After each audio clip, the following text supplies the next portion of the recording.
In today's movie, Cage actually isn't the craziest thing.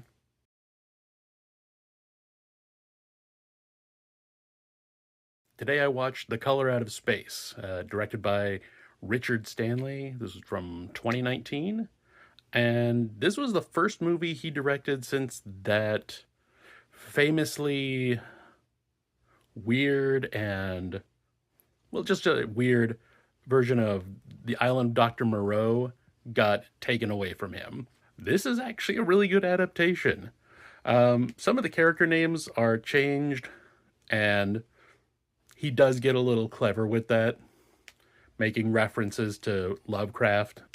Because in the story, The Color Out of Space, the surveyor, who is the narrator of the story, we don't really know his name, but they give him the name Ward Phillips in the movie. So it's a reference to The Strange Case of Charles Dexter Ward, which was the story that Lovecraft wrote before The Color Out of Space, and of course, H.P. Lovecraft's middle name, and also Lavinia, because in the story there isn't a daughter, there's just three sons. So they name her Lavinia, which is a reference to the Dunwich Horror,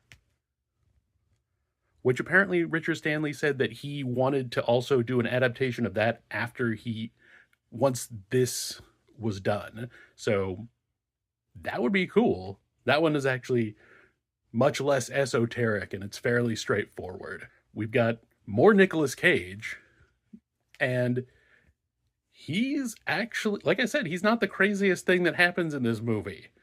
Um, he is actually the straight man, surprisingly, through most of this. Most of the weird stuff that happens to the three kids, and like everything else on this farm that they live on. It's kind of interesting after, especially after mom and dad, seeing him just play it mostly straight, at least for like the first half, until he starts getting affected by the color as well. Now, you know what the craziest thing is about this movie?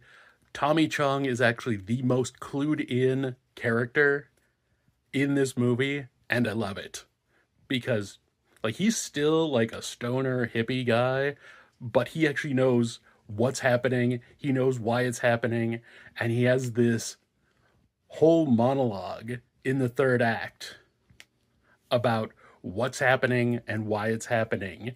And that's really cool because he's just not the guy that you see in that part. So that was actually really fun.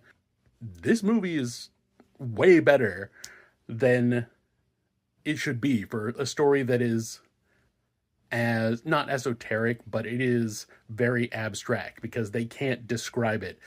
And even the word color is not correct because the whole story is about the limitations of our senses as humans, and we just have to essentially make an analogy and say color is the closest thing that we have that represents the thing that we are experiencing.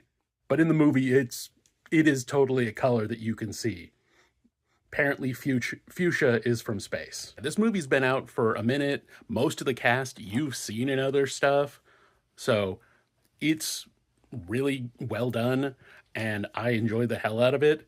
It actually moves at a really good pace. There's never any spots where it feels like there's a huge lull, which I've been finding in the last few movies that I watched.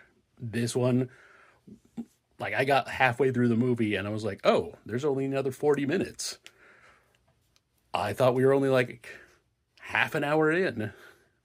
That's always a good sign for me because it means that I got sucked into the movie. There is like one real cheesy like jump scare. The jump scare is fine. It's understandable. Most of it is just creeping dread until everything goes sideways at the very end. But yeah, I saw it through Hulu. I know there's a few other services where it's probably streaming as well. So take your pick, and I'll be back tomorrow.